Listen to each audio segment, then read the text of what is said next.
The user wants a story in the chat, not a document.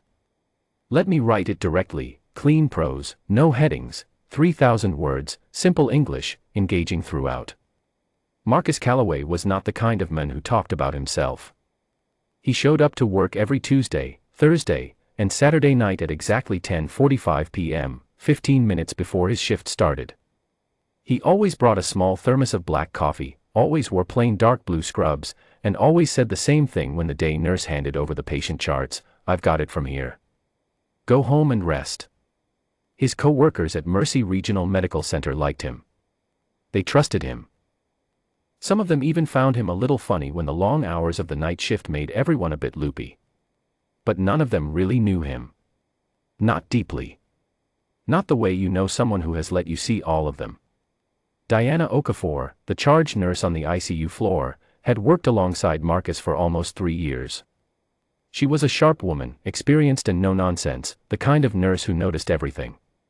She noticed that Marcus never talked about where he grew up. She noticed that he kept his personal phone face down on the desk. She noticed that when a patient crashed, when alarms screamed and everyone else's hands started to shake, Marcus moved faster and calmer than anyone she had ever seen. She once asked him about it, over cold vending machine coffee at 2 in the morning. "You ever get scared?" she said. He thought about it for a moment. "Not in the way most people mean," he said. Then he smiled and went back to check on the patient in room 407. She did not push further. People were allowed their private corners.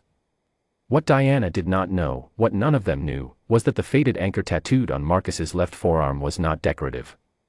It was a reminder. Marcus Calloway had spent 11 years as a United States Navy SEAL.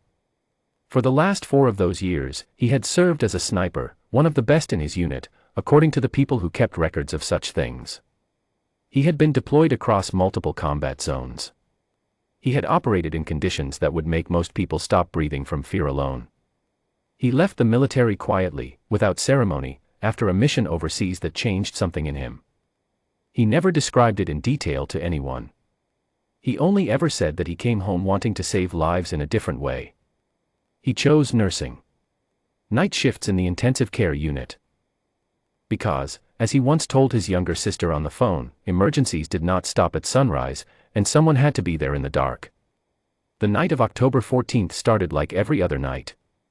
Marcus arrived at 10:45, thermos in hand. He greeted Diana, took the charts, checked in on each of his 7 patients. One elderly woman was sleeping peacefully after a hip replacement. One middle-aged man with a heart condition was awake and anxious, so Marcus sat with him for a few extra minutes and talked about nothing important: football scores, the weather, the particular way hospital jello never tastes right. By the time Marcus stood up to leave, the man was smiling and his heart rate had settled. Down the hall, in room 412, there was a patient that the nursing staff had been told very little about. His name on the charts read Dominic Reyes. He was recovering from emergency abdominal surgery. What the staff had not been officially told, though a few had guessed, was that 2 uniformed police officers were posted outside his door 24 hours a day. Dominic Reyes was a federal witness. He had agreed to testify in a major organized crime case, and the people he was testifying against were not the kind of people who accepted that quietly. The 2 officers outside room 412 that night were named Chen and Barrera. Both experienced. Both professional. Both completely unaware of what was already moving through the east side of the building. At 3:07 a.m., a black SUV crashed through the hospital's east service gate. It was not a dramatic movie explosion. It was a single, sharp impact, metal against metal, that barely registered 3 floors up. The gate had been propped open earlier that evening by a delivery worker who had left a rubber doorstop wedged at the base, something against protocol that nobody had caught in time. 4 men entered through the loading dock. They wore plain dark clothing and moved with the quiet efficiency of people who had planned their route in advance. They carried a signal jammer that killed cellular reception on the lower floors within 30 seconds of activation. The hospital's security desk camera system flickered, froze, and went dark. The 4 men knew exactly where room 412 was. Officers Chen and Barrera never had a chance to call for backup. They were neutralized, not lethally, but completely, in under 2 minutes. One of the men stayed with them in the corridor while the other 3 moved toward the room. Marcus was charting vitals at the nurse's station when he felt it. Not a sound. Not an alarm. It was the silence inside his pocket. His phone, which always received at least background app notifications, had gone completely still. He picked it up and looked at it. No signal. Not one bar. He set the phone down slowly. He had been in enough places where signals died suddenly to know that it did not usually happen by accident. He looked at Diana, who was reviewing a patient file across the desk. "Hey," he said, keeping his voice very even. "Check your phone." She looked at it. Frowned. "Nothing." "Is it the building?" "Maybe," he said. "Do me a favor. Lock the ICU entry door right now and don't open it for anyone you don't personally recognize." She looked at him. Something in his face, not fear, but a sharpness she had never seen there before, made her stand up immediately without asking why. A nursing aide named Priya came running around the corner 30 seconds later. Her face was the color of paper. "There are men," she whispered. "East Corridor." "They have," she could not finish the sentence. Marcus stood up from his chair. He was not a large man in the way people imagined soldiers to be, not thick-necked or loud. He was lean and straight, with steady hands and eyes that, in that moment, seemed to go very quiet and very focused all at once. He looked at Priya. "How many did you see?" "3, she said. "Maybe 4. "Where exactly?" She told him. He nodded. "Okay. Go inside with Diana. Lock the door behind you. Do not come out." He said it the same way he told anxious patients to breathe, like it was simple, like it was already going to be fine. Priya went. The door clicked shut. Marcus stood alone in the corridor and took exactly 2 seconds to think. He had no weapon. He had no backup. His phone was useless. The hospital's intercom system still worked, it ran on a separate internal line, and so did the emergency paging system. He had roughly 3 to 4 minutes before those men reached room 412 through the route Priya had described. 3 to 4 minutes was something he could work with. He walked, did not run, walked, to the intercom panel and picked up the handset. He paged a security code used for internal lockdowns, a code that would close the stairwell doors on floors 2 through 4 and redirect any remaining staff to the north wing. He paged it calmly, twice, in a steady voice. Then he thought about the building. He had worked in this building for 2.5 years on night shifts. He had walked every corridor, every stairwell, every utility access point during slow hours when there was nothing else to do. He knew that the east corridor connecting the loading dock to the main elevator bank had exactly one blind corner, a sharp left turn by the linen storage room, where a person standing against the wall would be invisible until someone was less than 4 feet away. He knew that the freight elevator was slower than the main elevators by almost 40 seconds. He knew that the utility corridor behind the ICU ran parallel to the main hall for 60 feet before dead-ending at a locked maintenance door, a door whose combination he had memorized after a facilities worker showed it to him one slow night, just for something to talk about. He started moving. He was not trying to stop 4 armed men. That would have been foolish, and Marcus Calloway was not a foolish person. He was trying to buy time. 18 minutes was what he calculated he needed, long enough for someone outside the building to notice the jammed signal or the damaged gate and call it in. He reached the linen storage corridor first. The lead man came around the corner 90 seconds later, moving quickly, guard slightly down because the floor appeared empty. What happened next lasted approximately 3 seconds. Marcus did not yell. He did not threaten.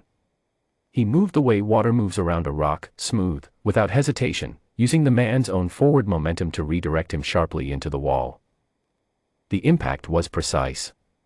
The man dropped, dazed and breathing but completely disoriented, his hand no longer holding anything useful. Marcus stepped over him, took the communication device the men had been carrying, and continued down the corridor. He did not feel triumphant. He felt the same way he felt during a difficult 4 placement, focused on the task, nothing more. The second man he encountered near the freight elevator. Marcus did not engage him directly. Instead, he triggered the fire suppression test panel on the wall, a non-sprinkler alarm that sent a sustained, piercing tone through that section of the building, and while the men instinctively turned toward the sound, Marcus slipped behind him, used a loop of medical supply tubing he had picked up from a cart, and left him secured to the metal rail of an empty gurney in a manner that would have required a very specific kind of knowledge to undo quickly. 2 down.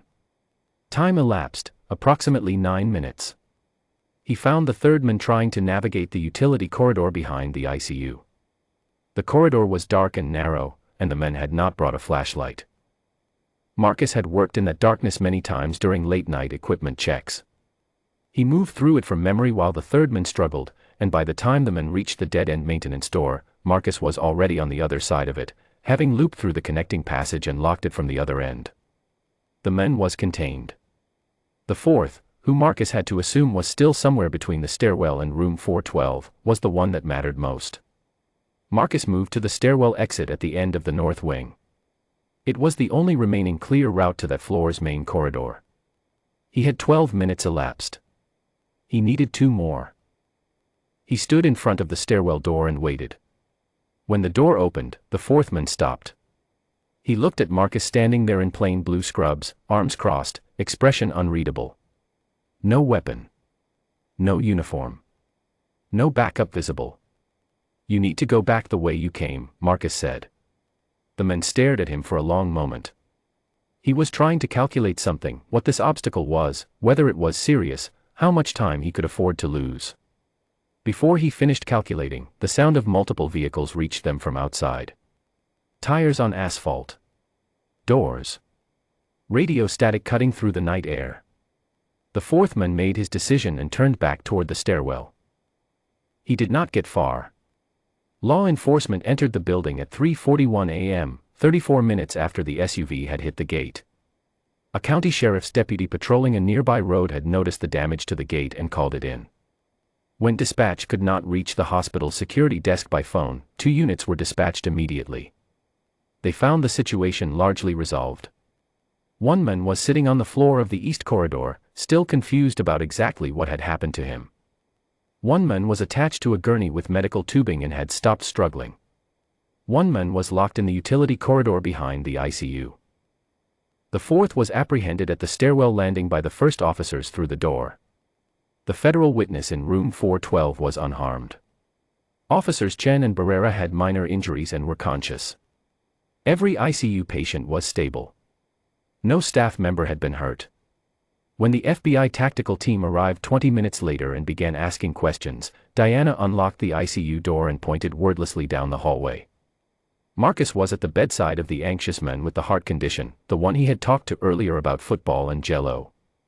The monitor beside the bed showed a calm, steady heartbeat. Marcus was writing something in the chart. The lead federal agent walked over and stood beside him. "Mr. Calloway," the agent said. "Just a minute," Marcus said, finishing his notation. He capped the pen and looked up.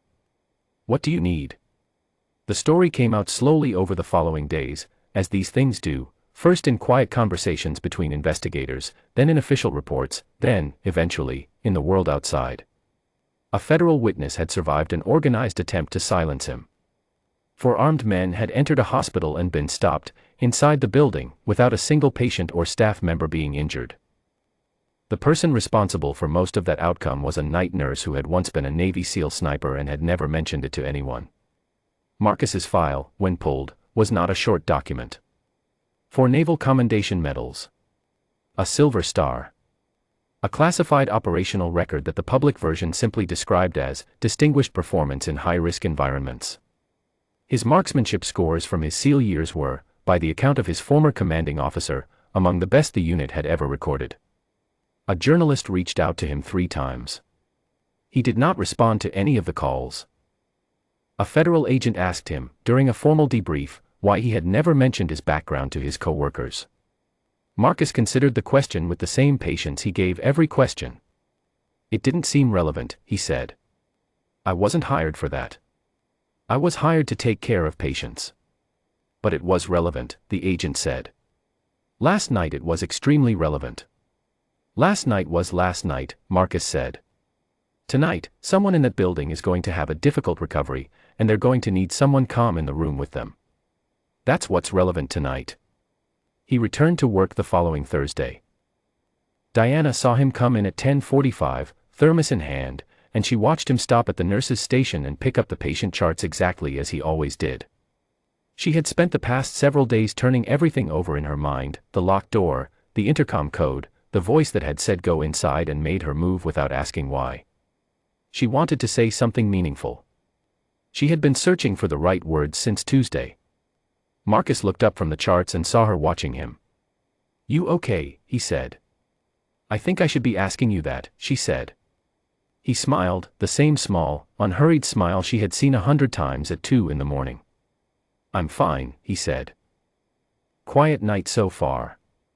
He handed her back the chart for the patient in room 407, the elderly woman who had come through her hip replacement beautifully, and walked down the corridor to begin his rounds.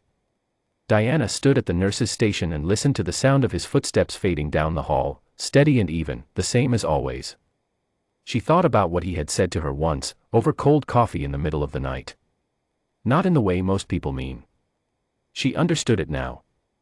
Fear, for Marcus Calloway, was not a feeling that stopped him. It was information. It was a signal that something needed to be done, and that he was the person who knew how to do it. He had simply spent his whole adult life, first in uniform, then in scrubs, making sure that when fear arrived, he was already ready for it.